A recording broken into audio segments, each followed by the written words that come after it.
What is the pH of a weak base with an initial concentration of 0.1 molar? We're given the Kb, the base dissociation constant.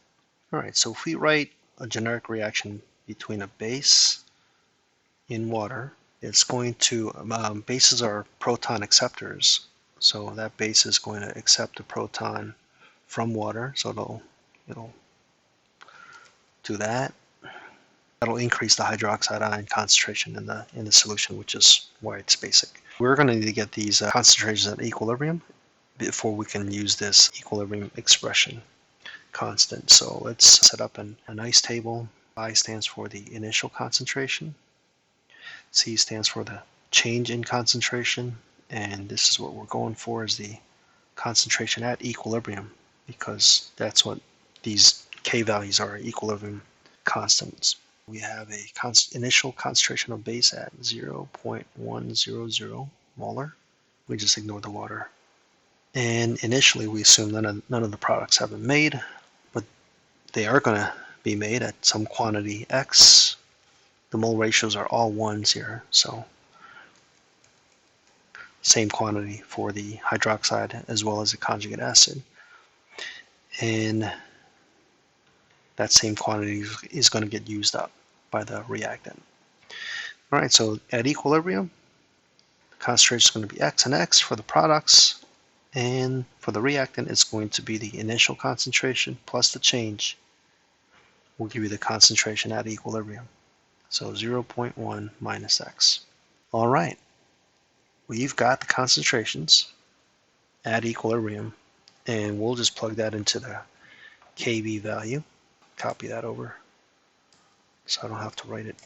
The equilibrium constant is going to equal the concentrations of the products, which in this case is the conjugate acid, times the concentration of the OH over the concentration of the reactant is the base. Right, we don't include water, liquids, or solids in our equilibrium expression. Let's plug these things in. All right, that's X, and that's down there. X squared over 0.1 minus X is going to equal that Kb value. 5 times 10 to the negative 5. Now, because this is a weak acid, that Kb value is really small. We know this value, concentration of the OH, is really, really small compared to the initial concentration, because that's what this Kb value tells us. So what that means is the equilibrium is far to the left. You can ignore this X. You can ignore that.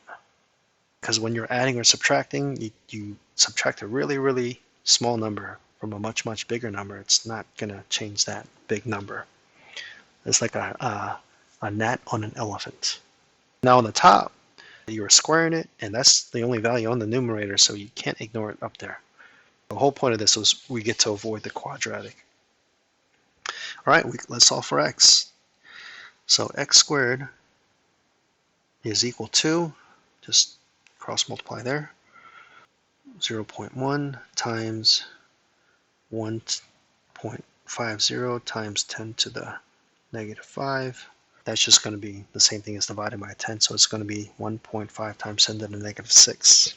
Square root both sides, figure out what X is. Keep in mind, this is the OH concentration, not the H. So we got some more work to do afterwards.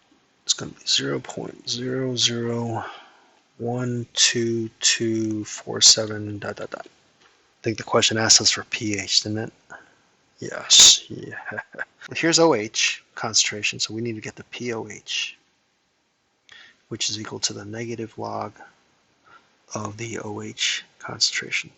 That number is still stored in your calculator. Just take the negative log of that answer. So the POH is 2.91195 and so on. If you just circle that as your answer, you would, and said that was your pH, hopefully you're doing a does it make sense kind of check, because that would be really acidic, right? But it said earlier this is a base. That wouldn't make sense. So we know we're not done. This is the POH, pH plus the POH is equal to 14 at 25 degrees Celsius, which we assume all these things are at.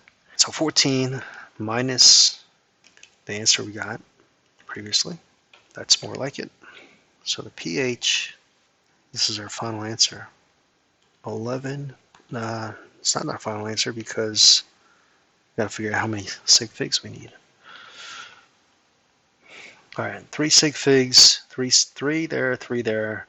We need 3 after our decimal. There's our final answer. Do sig fig rules with logarithms. The number of sig figs in your coefficient, in your scientific number, has to match the number of digits after the decimal.